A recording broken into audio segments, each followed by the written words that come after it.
I know a lot of you are gonna be excited about this one.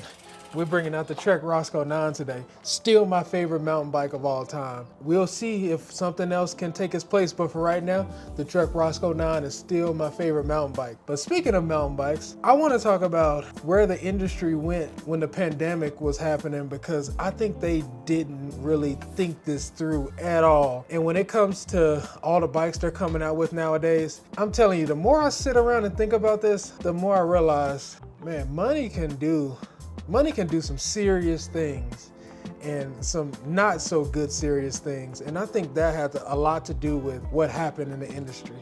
All right, we're gonna be taking the Roscoe out to Evergreen, my favorite trail system in the Denver Front Range area. Now we gotta get my helmet. I don't know where it is. So one thing I don't think they really thought through was what happens when everybody goes back to their normal lives? Or if they didn't even think that we would go back to normal lives where we have to go in and work a job and stuff. Because I think that they overestimated how bad people actually wanted bikes. I don't think they actually wanted them as bad as they think they did. It was just a lot of time on people's hands, so they didn't have anything else to do, and riding a bike was the easiest, most convenient thing to do. And now that everything is back to normal, people don't really have as much time to ride as they used to. And I think that's why gravel bikes are taking over. So now I'm gonna show you some of the things that you have to do to go mountain biking, that when you go back to your normal life and you got a job and a family and stuff, it's just not feasible for most people, especially when you gotta pay them bills. All right, so I got my helmet. We gotta get that. We gotta get our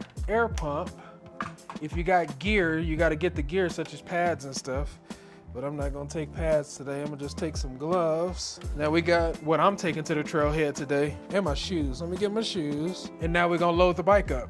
Now remember, I look at this stuff as the average consumer. I'm the average consumer that just wants to ride a bike. And these are the things that I would have to deal with. So right now, thankfully I got a van where I could just throw the bike in here like this. But let's just say you don't have any cargo space like this, then you have to take the front wheel off, put it in the trunk. A lot of people who are beginners or not really fully committed to mountain biking probably don't have a bike rack. So having to deal with storing the bike in the car or traveling with it is a job in itself. I really don't think that a lot of people think about the actual process of going mountain biking. I just think they only think about how well the bike performs and whatever stuff they might be marketing. I don't really think that they say, okay, what would it take for a mass amount of people to buy this bike, and what do they have to go through once they do buy this bike? All right, we got the bike ready to go. We ready to ride now, right? Not just yet. The party's just getting started. So now, if you live in a place like Colorado, where I think a lot of these bikes that they promote are meant to be, because with all that travel and all that capability, you want a place to where you can put it to its paces. And that's a place like Colorado.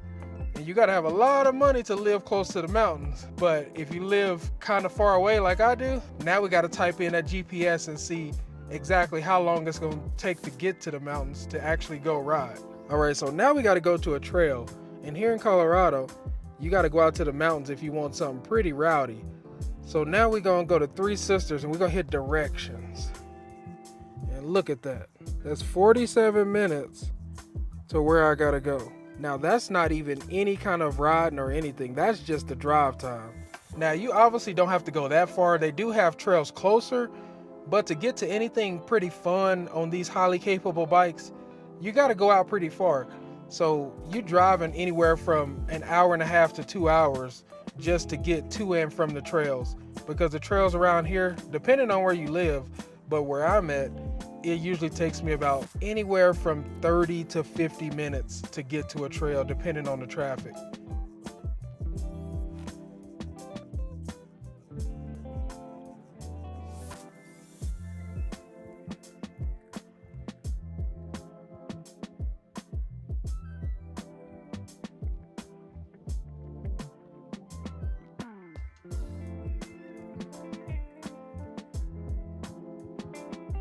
Right now we got the bike out. One of the main reasons I like a hardtail is I don't have to worry about that rear suspension, just the front. But you always want to check your tire pressure. So that's another thing. You want to bring an air pump Now we got to do our tire pressure before we even take off to go ride.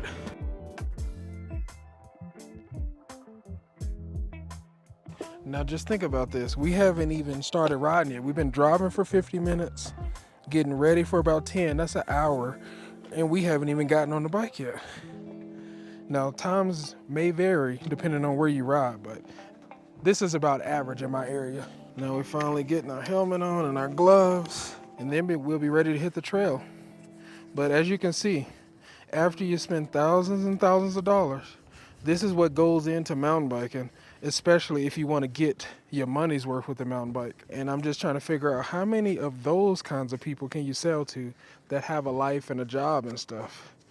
Because I don't think this would be a priority in a lot of people's lives, especially not nowadays when we don't have as much free time as we did during the pandemic. All right, now we are officially ready to ride. As you can see, that takes a lot of time. And you can say, oh, I could do it before I get to the trailhead, which you could, but you still have to do the same thing, which still takes time. But one other thing I was thinking about is like, okay, what if I want to go ride on the weekends? And that was another thing I wanted to mention. If you ride on the weekends, say you work during the week, a lot of these trails are so packed you can't even park, let alone have a fun ride, because a lot of these trails have hikers and bikers. So you have to fight with the hikers, the bikers, and it's not often where you get a full ride all the way down with no interruptions. So riding on the week, oh, there's a whole thing of deer over there.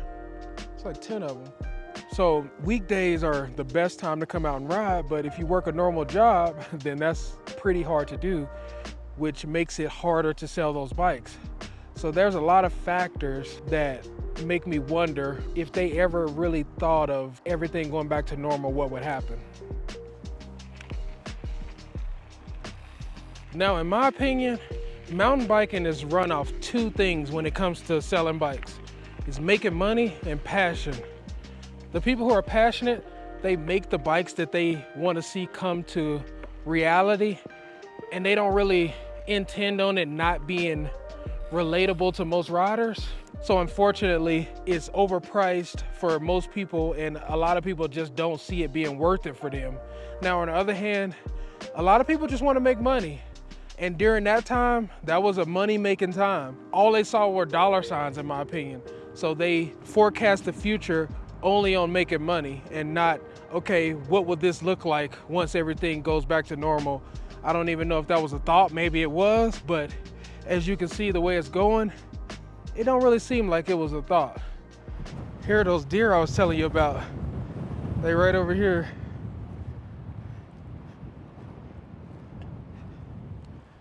I don't want to get too close and scare them, but it's a pack of them over here.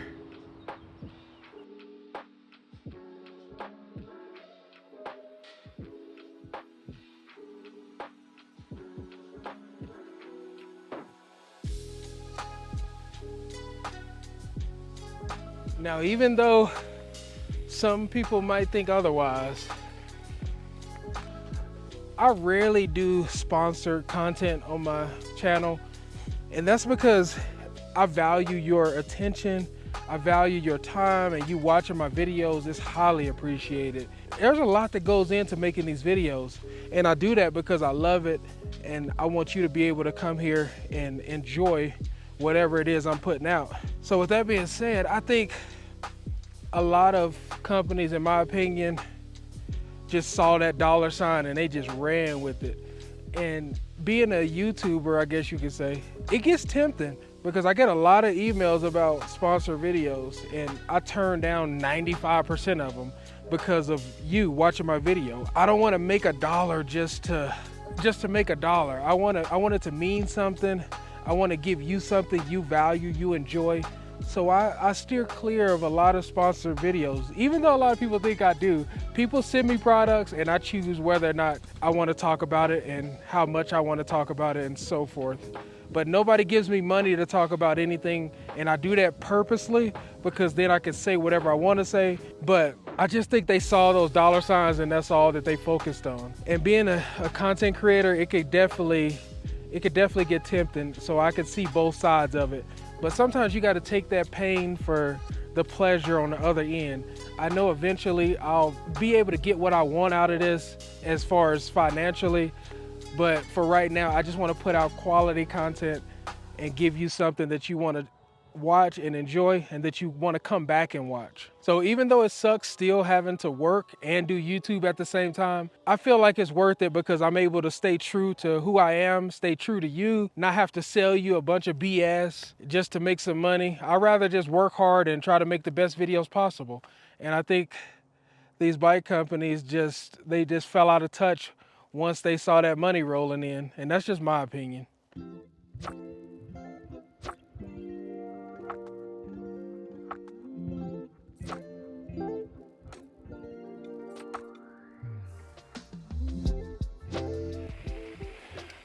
Also with these bikes, you gotta love being out here.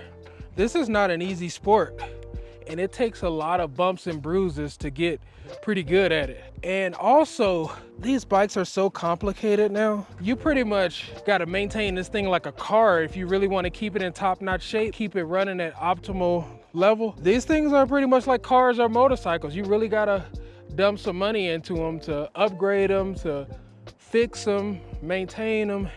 It's a lot that goes into this. So not only does it take a long time to get ready, get out to the trail, ride the trails, you got to maintain the bike. You got to know how to maintain the bike, what needs to be done.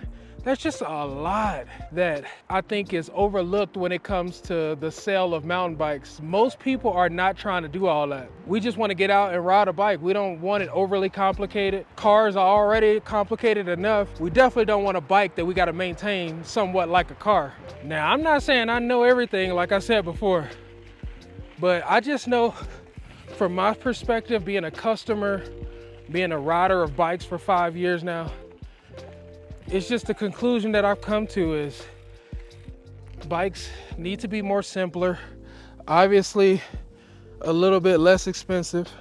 Like I said, I don't mind expensive bikes at all, but if that's the only thing that's being marketed, I don't think that's a very good idea in my opinion.